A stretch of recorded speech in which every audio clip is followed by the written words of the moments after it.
할렐루야.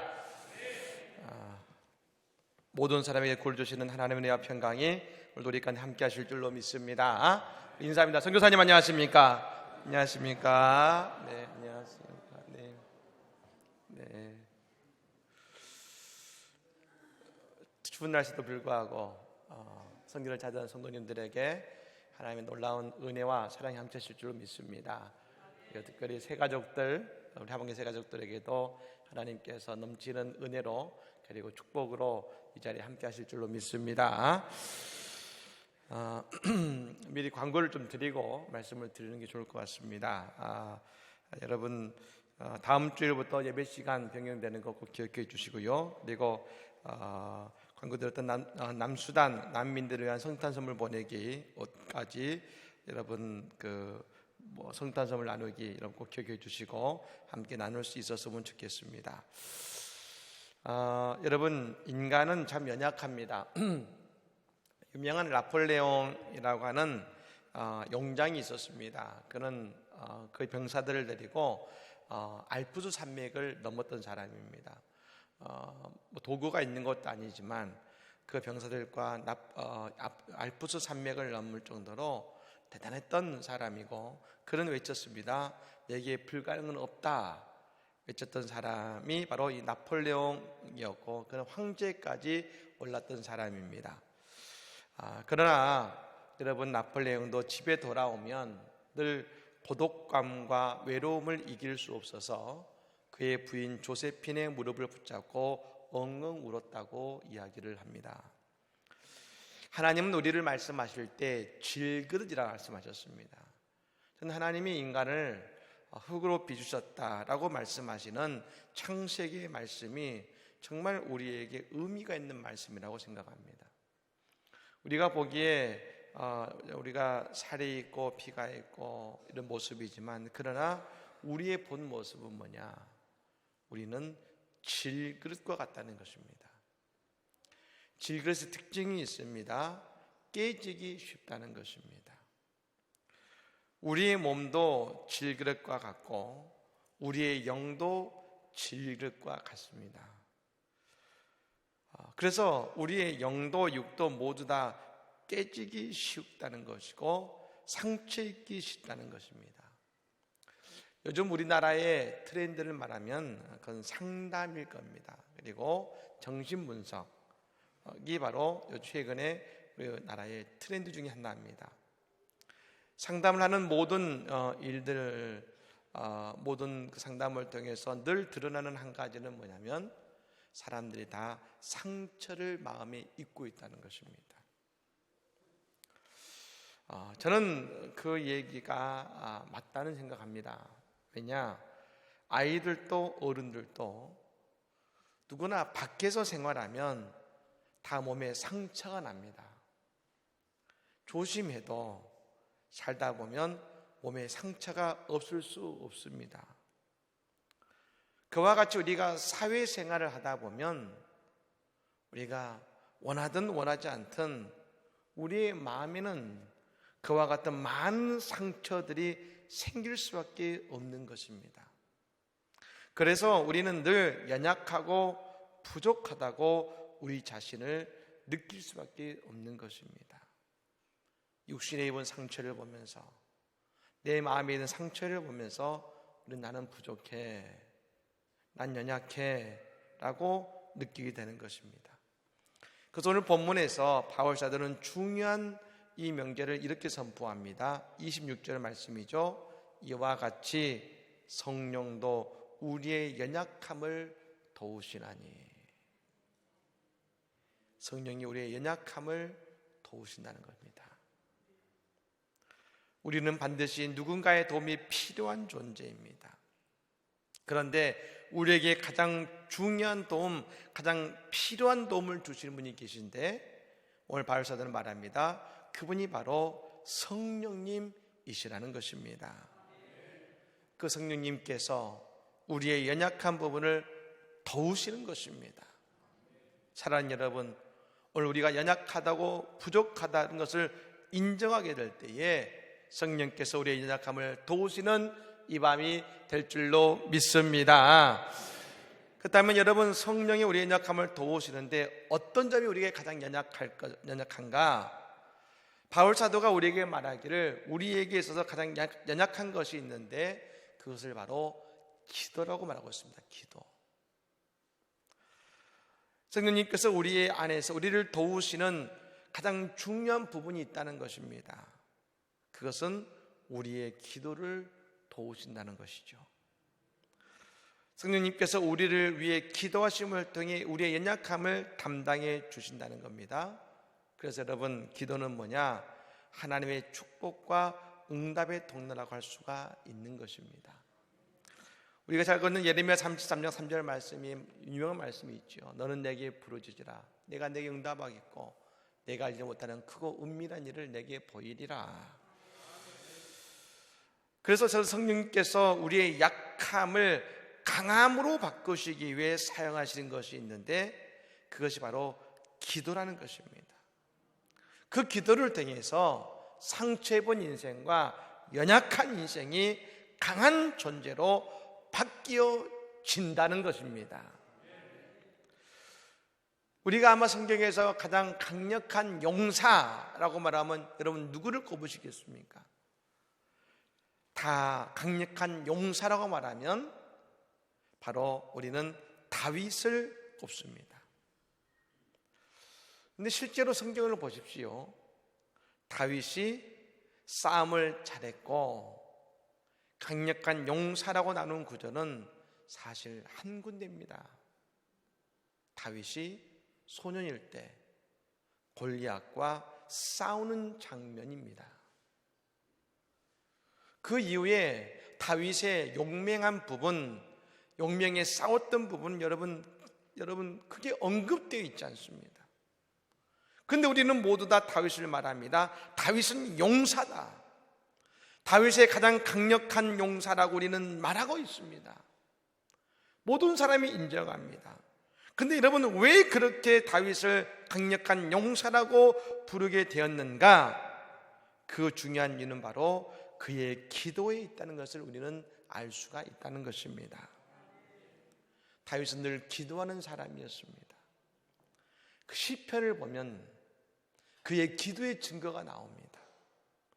다윗이 얼마나 진실한 기도를 드렸는지 우리는 시편의 말씀을 보면 알 수 있는 것이죠. 여러분, 그런데 기도 열심히 한 다윗을 사람들은 말합니다. 위대한 용사다, 용사. 그건 뭘 의미할까요? 우리가 기도 많이 하고 기도의 삶을 살아가면 상처에 많은 우리의 인생이 강력한 용사의 인생으로 바뀐다는 것입니다. 이 시간 여러분, 성령께서 우리의 기도를 도우실 것입니다. 그 기도를 도우실 때에 우리의 인생이 강력한 용사의 삶으로 바뀌어진다는 것을 믿으시기를 바랍니다. 그래서 여러분, 이렇게 보면 기도가 또한 가장 어려운 것이라고 할 수 있는 것입니다. 성령이 우리의 기도를 도우신다고 했습니다. 여러분, 그것은 뭘 의미합니까? 기도가 쉬우면 도울 필요가 없는 것입니다. 기도가 안 되고 기도가 쉽지 않기 때문에 우리에게 도움을 주시는 겁니다. 여러분, 성도에게 가장 힘든 사역이 뭡니까? 라고 물어보면 많은 분들은 여러 가지 하실지 모릅니다. 육체적으로 힘든 일들도 있죠. 청소도 있고 식당 봉사도 있고 안내도 있고 많은 일들이 있습니다. 그러나 아마 교회에서 가장 힘든 사역이 뭐냐? 그렇다면 그것은 바로 기도의 사역일 것입니다. 여러분, 이 일도 열심히 할 수 있는데요, 기도하자 갈 때 우리는 거기서 넘어질 때가 참 많습니다. 제자들도 한번 보면 제자들도 예수님을 3년간 공생애를 잘 따라다녔습니다. 예수님 어디 가실 때에 제자들이 그것에 대해서 반문을 제기하거나 힘들다고 말한 적은 한 번도 없습니다. 제자들이 바빠서 예수님이 바쁘게 밥 먹을 겨를 없이 일하셨을 때에도 제자들은 불평하지 않았습니다. 근데 여러분, 제자들이 언제 넘어졌느냐? 예수님께서 제자들에게 기도하자 했더니 다 잠이 들어버렸습니다. 기도하자가 할 때 넘어졌습니다.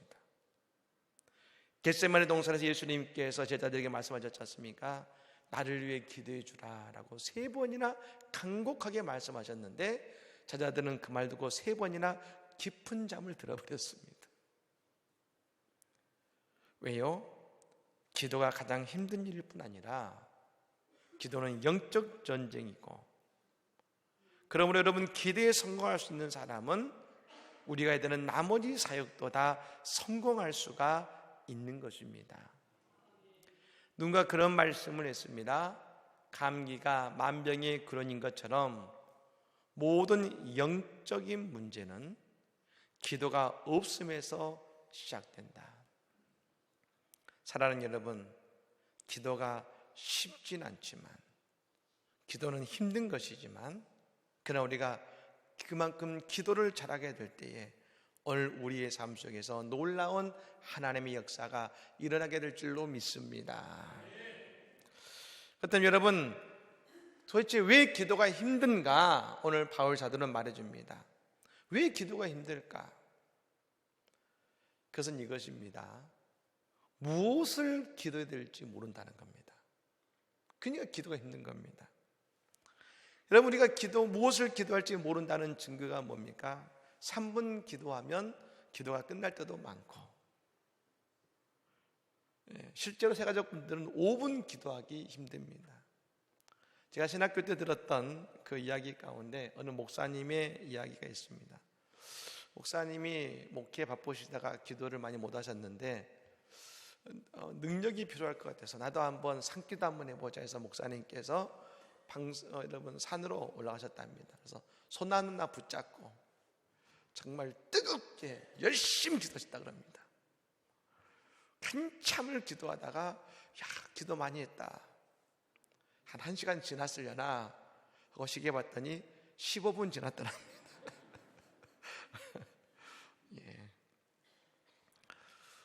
기도 여러분 쉽지 않습니다.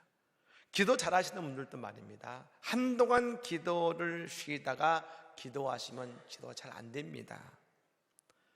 그래서 우리는 흔히 그것을 기도가 잘 안 열린다, 기도줄이 안 잡힌다, 기도문이 막혔다라고 우리는 흔히 얘기합니다만, 왜 그럴까요? 오늘 본문에 의하면 우리가 무엇을 기도해야 될지 우리가 모르기 때문에 기도가 어려워지는 것입니다. 바울 사도는 우리에게 말해줍니다. 우리가 마땅히 기도할 바를 알지 못하나. 우리의 기도가 힘든 이유, 기도가 어려운 이유, 기도가 짧게 끝나는 이유는 기도할 바를 알지 못하기 때문에 그런 것입니다. 그래서 우리가 제대로 구하지 못하고, 우리는 지금 내게 필요한 것이 아니라 늘 주변적인 것만을 구하는 것입니다. 그래서 여러분, 우리가 무엇을 기도해야 될지 알지 못할 때 성령께서는 말할 수 없는 탄식으로 우리가 기도한다고 하는데, 아니 우리에게 기도가 필요한데 기도하지 못하는 우리를 그 옆에서 말할 수 없는 탄식으로 우리를 위해 친히 간구하신다는 것입니다. 그렇습니다. 바로 이 상태가 문제인 것입니다. 우리가 무엇을 기도할지 알지 못하는 상태가 곧 우리의 영적인 침체를 의미하는 것입니다. 그리고 영적인 침체는 뭘 의미합니까? 우리의 인생의 침체를 가져오는 것입니다. 그리고 인생의 침체는 우리의 인생의 길이 잘못 가고 있다는 것을 이야기하고 있는 것이죠. 그래서 성령께서 기도하실 때에 어떻게 기도하신다고요? 말할 수 없는 탄식으로 기도하시는 것입니다. 그 길이 아니야. 지금 구해야 될 것은 그게 아니야.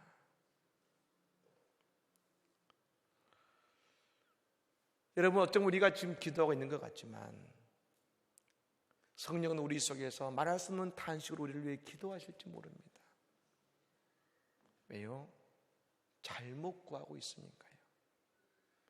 진짜 내게 필요한 것을 구하는 것이 아니라 내가 지금 엉뚱한 것을 왜 기도하고 있기 때문에 그런 것입니다. 여러분, 그래서 우리가 기도가 깊어지면 깊어질수록 우리가 하는 고백이 있습니다.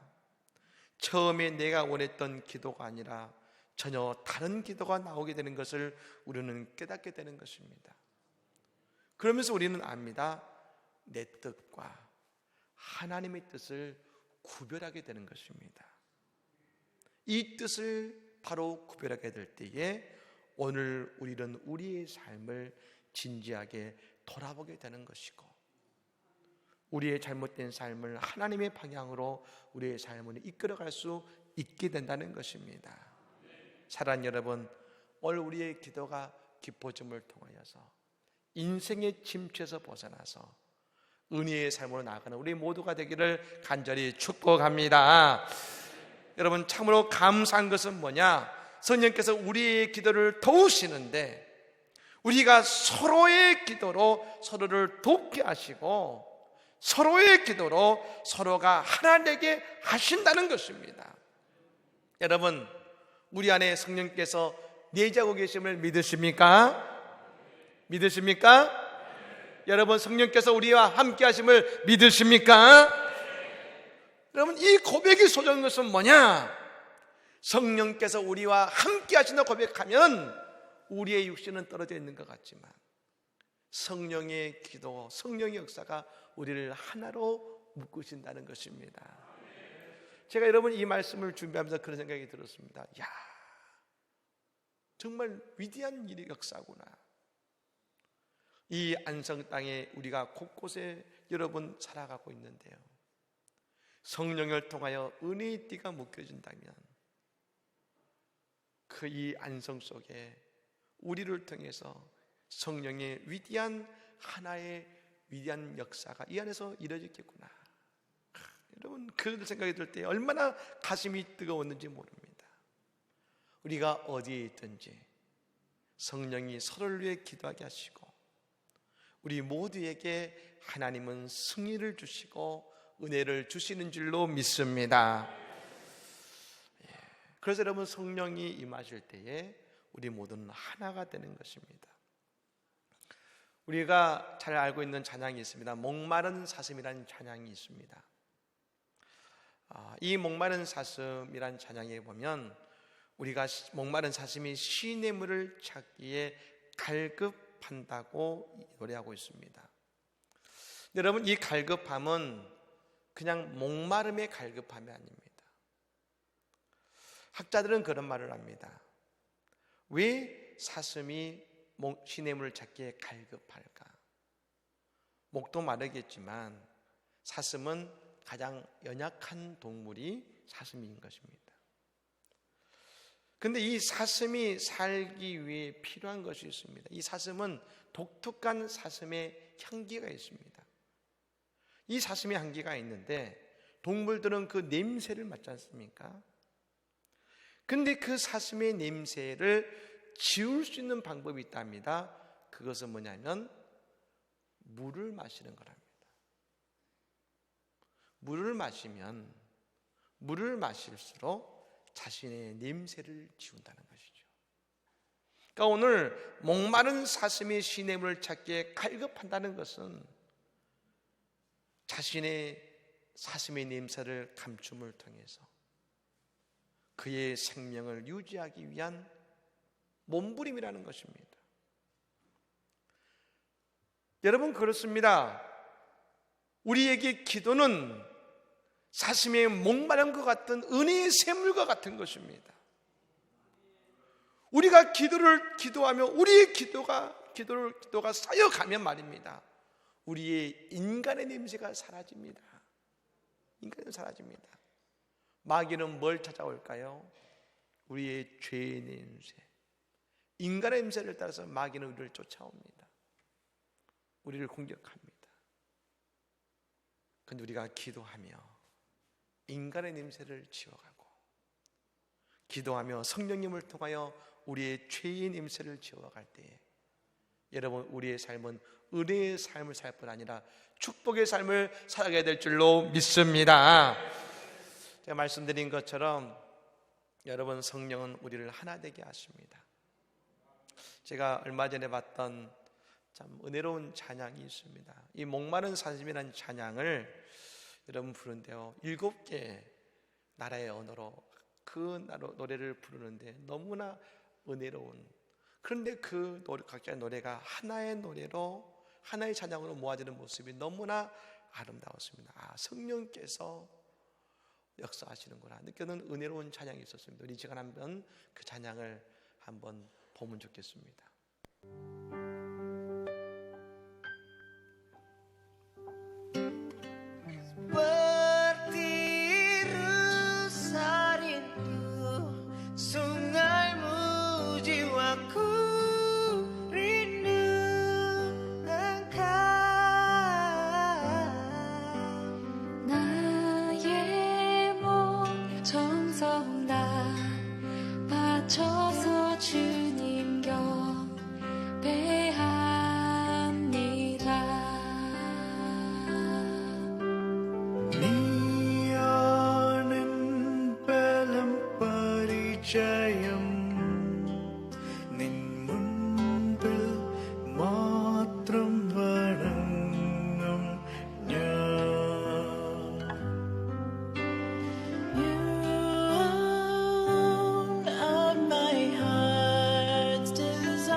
우리 새가족 성도 여러분, 여러분이 이전의 세상에서 어떤 소리로 어떤 마음으로 살아오셨든 오늘 이 자리에 여러분을 인도하신 것은 성령님의 기도와 성령님의 인도하심인 줄로 믿습니다.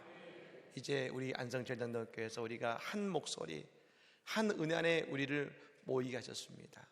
이제 서로를 위해 기도함을 통해서 이 자리가 더 놀라운 하나님의 은혜를 드러내고 영광을 드러내는 귀하고 복된 은혜의 성전이 될 뿐 아니라 또 우리 새가족 성도님들, 새가족분들 한 분 한 분들의 삶이 될 줄로 믿습니다. 오늘 우리는 예배를 통하여 주시는 하나님의 음성, 나를 위해 기도하시고 하나 되게 하신 놀라운 은혜를 경험하는 이 복된 밤이 되기를 예수님으로 간절히 축복합니다. 아멘. 기도하겠습니다.